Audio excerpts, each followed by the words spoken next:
Hi, நான் வந்து ஒரு 13 வருஷமா ட்ரேடிங்ல இருக்கேன். சரிங்களா? இப்பதான் உங்களுக்கு உயிரே வந்திருக்குன்னு நினைக்கிறேன். எல்லாருக்கும் கொஞ்சம் பூஸ்ட் ஆகுறீங்க. ஏன் அப்படி சொல்றேன் அப்படின்னா, நிறைய பேருக்கு வந்துட்டு ஒரு மாதிரி டல்லாவே இருக்கீங்க கொஞ்ச நேரமா. என்னடா இது, ஏதோ பேசிக்கிட்டே இருக்காங்க, வராங்க, பேசுறாங்க, போறாங்க அப்படின்ற மாதிரி தான் இருக்கீங்கன்னு நினைக்கிறேன். கேள்வி ஸோ ஒருத்தர் வந்து கேள்வி கேட்டு அங்க இருந்தார். அவர் ஏதோ வந்து இதெல்லாம் லீகலா இல்லீகலா அப்படின்ற மாதிரி ஏதோ ஒரு கான்வர்சேஷன் நடந்துச்சு. நான் கொஞ்சம் வெளில ஸோ அதுக்கான ஆன்சரை நான் சொல்லிடுறேன். 2011-12 என்கிட்ட 6 பிட்காயின் வச்சிருந்தேன் நான் என்னோட அக்கௌண்ட்ல. ஓகேங்களா? யூனோ காயின்ன்ற ஒரு வெப்சைட்ல அந்த இதை வச்சிருக்கேன் நானு. ஓகேங்களா? ஸோ ஒரு வருஷம் ஹோல்ட் பண்ணியிருப்பேன்னு நினைக்கிறேன். அட்மோஸ்ட் நான் 65,000 70,000 அந்த பிரைஸுக்கு தான் வாங்கினேன். ஓகேங்களா? வாங்கிட்டு ஹோல்ட் பண்ணி வச்சிருந்தேன். திடீர்னு ஒரு நாள் என்னோட அக்கௌண்ட்ல 1 லட்ச ரூபாய் கிரெடிட் ஆச்சுன்னு சொல்லி மெசேஜ் வந்துச்சு. என்னடா இது, நம்மளுக்கு எவனா காசை போட்டு விட்டுக்கிறானே, எங்கன்னு போட்டாங்கன்னு தெரியலையே அப்படின்னு பாய் அக்கௌண்ட்ல எல்லாம் செக் பண்ணி பார்க்கும்போது யூனோ காயின்ல இருந்து இந்த 1 லட்ச ரூபாய் வந்துருந்துச்சு. சரி, ஏன் எங்கிருந்து வந்துச்சு இந்த காயின் அப்படின்னு சொல்லிட்டு எனக்கு தெரியல. நான் யூனோ காயினுக்கு வந்து மெயில் பண்ணியிருந்தேன்.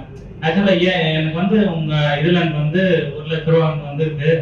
ஸோ எதுக்காக எனக்கு போட்டீங்க அப்படின்னா, இந்தியன் கவர்மெண்ட் வந்து பிட்காயின் வந்து இல்லீகல்னு சொல்லி அலோவ் பண்ணிட்டாங்க. உங்க காசை வச்சுக்கிட்டு என் கம்பெனியை நான் கெடுக்க விரும்பல. அதான் அந்த காசை நான் உங்களுக்கு திருப்பி கொடுத்துட்டேன். நான் அவனுக்கு திருப்பி கேட்டேன், என்னோட பர்மிஷன் இல்லாம என்னோட காயினை நீங்க எப்படி செல் பண்ணீங்க? நான் ரிஸ்க் எடுக்கிறதுக்கு ரெடியா இருக்கிறேன், நீங்க ஏன் அதை செல் பண்ணீங்க அப்படின்னு கேட்டதுக்கு, இல்ல சார் கவர்மெண்ட் ரூல்ஸ், யார் யாரெல்லாம் அந்த காயின் வச்சிருக்காங்களோ அது கரண்ட் மார்க்கெட் பிரைஸ் என்ன இருக்குதோ அதுக்கு வந்து ரிட்டர்ன் பண்ணிடணும் அப்படின்னு சொன்னாங்க. சரின்னு சொல்லி அந்த 1 லட்ச ரூபாய் அப்படியே செலவழிப்பு வச்சுன்னு வச்சுங்களேன். அந்த 1 லட்ச ரூபாய்க்கு 6 பிட்காயின் வச்சிருந்தது இன்னைக்கு எவ்வளவா இருந்திருக்கும்னு நீங்க நினைக்கிறீங்க? ரீசெண்டா பிட்காயினோட ஹை நீங்க பார்த்திருப்பீங்க. கிட்டத்தட்ட 6 கோடில இருந்து 7 கோடி ரூபாய் வரைக்கும் இன்னைக்கு நான் வரைக்கும் இருப்பேன். சரிங்களா? ஆனா அது என்ன ஆச்சு அப்படின்னா, அந்த கம்பெனி வந்துட்டு அவங்களோட ப்ரொஃபைல வந்து காப்பாத்திக்கணும்ன்ற ஒரே ஒரு ரீசனுக்காக மட்டும்தான் அந்த அமௌண்ட்டை வந்து ரிட்டர்ன் பண்ணிட்டாங்க. சோ வந்து பிட்காயின் வந்து எப்படி தெரியுமா, நீயா நானா மாதிரிதான். இல்லீகலா இல்லீகலா இல்லீகலா இல்லீகலான்னு போயிட்டே இருக்கும். காசு சம்பாதிச்சு போயிட்டு தான் இருப்பான். ஆனா நம்ம என்ன பண்ணுவோம்னா, நான் லீகலான விஷயத்தான் பண்ணுவேன், நான் லீகலான விஷயத்தான் பண்ணுவேன்னு சொல்லி உட்கார்ந்துட்டே இருந்தீங்கன்னா லாஸ்ட் வரையும் காசு சம்பாதிக்க முடியாது ஒன்னோட மார்க்கெட்ல. புரியுதுங்களா? நீங்க வந்து ரிஸ்க் எடுக்கிறது வந்து உங்களோட ரிஸ்க் தான். அதாவது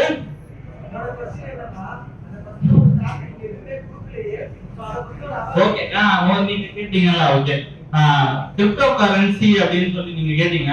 ரீசெண்டா வந்து கிரிப்டோ கரன்சியை வந்து நிர்மலா சீதாராமன் வந்து பேன் பண்றேன்னு சொல்லியிருந்தாங்க. கான்ட்ரோவர்ஷியல் ஆயிடும்போது அவங்க வந்து பேன் பண்றேன்னு சொல்லியிருந்தாங்க. நீங்க நியூஸ் சேனல் எல்லாம் கூட பார்த்துருப்பீங்க. ஓகேவா?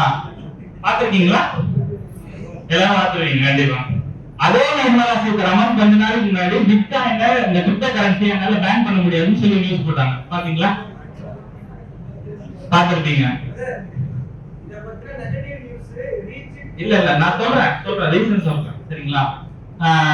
சொன்னாங்க. அதுக்கு அடுத்தது வந்து இதே நியூஸ் வந்து மற்ற கண்ட்ரிகள் எல்லாம் இந்த கரன்சி ஓடுது, அதெல்லாம் நம்ம எடுத்த உடம்பா பேன்லாம் பண்ண முடியாது. சோ வந்துட்டு ஒரு கிளியரான பிக்சர் வரும்போது பண்ணணும் அப்படின்னு சொல்லி முடிச்சுட்டாங்க இந்த கான்செப்ட. இதே ப்ராடக்ட ஒரு 10-15 வருஷமா நாம பார்த்துட்டே இருக்கேன். லீகல்றாங்க, இல்லீகல்றாங்க. இல்லன்னு நினைச்சீங்களா? லீகலும் கிடையாது, இல்லீகல் கிடையாதுப்பா. உன் காசு நீ ரிஸ்க் எடுக்கணும், ரிஸ்க் எடுத்துக்கோ. போச்சுன்னா என்கிட்ட வந்து கேட்காதீங்கன்றீங்க. அதாவது வெளிநாட்டுல இருந்து நம்ம எவ்வளவு டாலர்ஸ் வேணா இங்க எடுத்துட்டு வரலாம், ஆனா வந்து இங்க இருந்து நம்ம எவ்வளவு டாலர்ஸ் கொடுக்க கூடாது. அதுதான் இந்தியா கவர்மெண்டோட ரூல்ஸ். அப்ப ஏன் அப்படின்னா நம்ம எப்பவுமே இப்படிதான் இருக்கணும். புரியுதுங்களா? கான்செப்ட் புரியுதா? ஆமா, இதுதான் ரீசன். ஓகேங்களா? அதை நீங்க புரிஞ்சுக்கணும் அப்படின்ற ஒரே ஒரு கான்செப்டுக்காக தான் நான் சொன்னேன். ஒரு சில கொஸ்டின்ஸ் வந்து பெண்டிங்கா இருந்திருக்கலாம் மேபி. ரீசன் என்னன்னு பாத்தீங்கன்னா, நம்ம எதுக்கு ஆராயணும்ன்றதை விட எதுல சம்பாதிக்க முடியும்ன்றத யோசிச்சுட்டா போதும். அதுதான் என்னோட அப்படின்னா நம்ம யாருமே கரெக்டா இல்லைங்க. எந்த விஷயத்துல எல்லாருமே கரெக்டா இருக்குமா? கிடையாது. இப்ப எந்த ரிலீஜன் வைஸா எடுத்துங்க, எதுக்கு வேணா எடுத்துங்க, யாருமே எல்லாத்துலயும் கரெக்டா இருக்க முடியாது. அது பாசிபிளே கிடையாது. அப்படின்னும் உங்களுக்கு தேவை என்ன, அந்த தேவையை மட்டும் நீங்க பாருங்க. இதுல போட்டா என்னால வந்து நான் படிச்சு என்னால எக்ஸ்பீரியன்ஸ் பண்ணி என்னால சம்பாதிக்க முடியுமா? பண்ணுங்க. நீங்க ரிஸ்க் எடுக்கிற ஒவ்வொரு காசும் உங்களோட காசு தான். அது சம்பாதிக்கிற ஒவ்வொரு ப்ராஃபிட்டும் உங்களோட ப்ராஃபிட் தான். புரியுதுங்களா? அதை விட்டுட்டு இவன் சொல்றான் அவன் சொல்றான் இது பண்ணலாமா வேணாமா, இந்தியன் மார்க்கெட் பண்ணலாமா அது பண்ணலாமா, அந்த குழப்பத்துல எத்தனை வருஷம் தான் இருப்பீங்க? நீங்க எல்லாமே யூடியூப்ல வீடியோ பார்த்துருப்பீங்க. 1000 கணக்கான வீடியோ இருக்குதான், 1000 பேர் பார்க்க தான் செய்யலாம். ஆனா எவன் சக்சஸ் பண்றான் பாக்குறீங்களா? இண்டிகேட்டர்னு வாங்க அதுன்னு வாங்க. ஏன்னா நானாவே போட்டிருக்கேங்க நிறைய இண்டிகேட்டர் பார்த்து நான் வந்து லட்சக்கணக்கில் காசு விட்டுருக்கேன். அதுக்கப்புறம் வந்து கிளாஸஸ் போய் காசு விட்டுருக்கேன். புரியுதுங்களா? இதெல்லாம் தாண்டி ஒரு பெய்டு சர்வீஸ்க்கு மட்டுமே 35,000 பெய்டு சர்வீஸ் ஒரு மாசத்துக்கு கட்டி நான் எடுத்திருக்கேன். சரிங்களா? நீங்க வந்து அதுக்கெல்லாம் போகாதீங்க, நல்ல இடத்தை தேடி போங்க. நான் இவரும் சொல்ல வரல, அப்புறம் ப்ரொமோஷன் ஆயிடும். ஓகேங்களா? நான் இவரும் சொல்ல வரல, நல்ல கத்து கொடுக்குறவங்க கிட்ட போய் கத்துக்குங்க. எந்த விஷயத்தையுமே இப்ப நீங்க ஸ்கூல்ல போறீங்க, எல்கேஜில இருந்து +2 வரைக்கும் படிச்சுதான் ஒரு வேலைக்கே போறீங்க. கரெக்டா? 12 வருஷம் 15 வருஷம் வேஸ்ட் பண்ணிருக்கீங்க. அது அப்போ உங்களுக்கு எவ்வளவு சம்பளம் கிடைக்குது? ஒரு 10,000ல இருந்து 15,000. கொஞ்சம் நல்ல கிரேடா இருந்துச்சுன்னா 25,000 வரைக்கும் சேலரி வாங்குறவங்க தான் இருப்பீங்க மேக்ஸிமம். கரெக்டா? ஆனா மார்க்கெட்ல வந்தா மட்டும் காசு பார்க்கணும்னு நினைக்கிறாங்க எல்லாருமே. ஏன் அது? ஏன்னா டைமே கொடுக்க கூடாதா? மார்க்கெட்டுக்கு டைமே கொடுக்க மாட்டீங்களா யாருமே? இவர் வந்து 4 மாசம் கிளாஸ்ன்னு சொன்னாரு என்கிட்ட.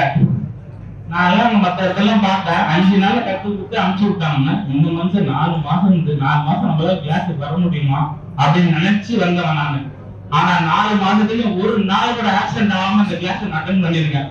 அதாவது தெரியும். அதாவது வந்து இது ப்ரொமோஷன் எல்லாம் கிடையாது. நாங்க இந்த ப்ரொமோஷனுக்காக எல்லாம் பண்ணவே இல்லை இந்த ப்ரோக்ராம். சரிங்களா? ஒரு அவேர்னஸ்க்காக மட்டுமே தான் நாங்க இந்த ப்ரோக்ராம் கண்டக்ட் பண்ணோம். சோ வந்து நல்ல இடத்துல படிங்க, கரெக்டா படிங்க, புரிஞ்சுட்டு படிங்க, கண்டிப்பா சக்சஸ் பண்ணலாம். Thank you. Thank you so much.